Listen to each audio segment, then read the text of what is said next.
Price the Lord. സദൃശ്യവാക്യങ്ങൾ 18-ാം അധ്യായം 21-ാം വാക്യം. മരണവും ജീവനും നാവിൻ്റെ അധികാരത്തിന്മേലിരിക്കുന്നു, അതിൽ ഇഷ്ടപ്പെടുന്നവർ അതിൻ്റെ ഫലം അനുഭവിക്കും. മനുഷ്യൻ്റെ വായുടെ ഫലത്താൽ അവൻ്റെ ഉദരം നിറയുന്നു, ആദരങ്ങളുടെ വിളവ് കൊണ്ട് അവന് തൃപ്തി വരുന്നു. പ്രിയമുള്ളവരെ, നാവിൻ്റെ അധികാരം പലപ്പോഴും നമ്മൾ ഉപയോഗിക്കാത്ത ഒരു വിഷയമാണ് നാവിൻ്റെ അധികാരം. ആർക്കാണ് നാവിന് അധികാരം ലഭിച്ചിരിക്കുന്നത്? എപ്പോഴും കർത്താവിനെ ആരാധിക്കുന്ന നാവുള്ളവനാണ് ആ അധികാരം നാവിന്മേൽ ലഭിച്ചിരിക്കുന്നത്.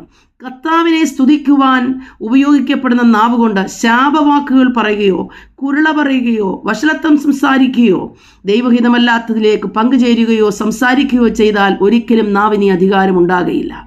നാവിൻ്റെ അധികാരം നിക്ഷിപ്തമായിരിക്കുന്ന യഹോവയെ സ്തുതിക്കുന്നതിൻ്റെ അനുഭവത്തിലാണ്. ഇന്ന് രാവിലെ സമയം ഒരു പ്രാവശ്യം ദൈവം നമ്മെ ഓർമ്മിപ്പിക്കുവാൻ ആഗ്രഹിക്കുന്നത്, നാവിൻ്റെ അധികാരത്തിന്മേൽ മരണവും ജീവനും ഇരിക്കുന്നു. നിങ്ങൾ നിങ്ങളുടെ വാഗൊണ്ട് കൽപ്പിക്കുന്നത് പോലെ തന്നെ സംഭവിപ്പാനിടയായിത്തീരും. സൂര്യാ, നീ ഗിബയോനിലും ചന്ദ്രാ, നീ അയ്യാലോൻ താഴ്വരയിൽ നിൽക്ക. ഇസ്രായേലിന് ജയം വരുന്നതുവരെ നീ അനങ്ങരുതേ എന്ന് കൽപ്പിച്ച ഭക്തന്റെ വാക്കിന്റെ മുമ്പിൽ സൂര്യൻ അനങ്ങാൻ നിന്നു, ചന്ദ്രൻ നിശ്ചലമായി തീർന്നു. ഇതെങ്ങനെ സംഭവിച്ചു? ഇന്ന് രാവിലെ സമയം ഈ അധികാരം ദൈവം നമ്മുടെ മേൽ നൽകി തന്നിരിക്കുക.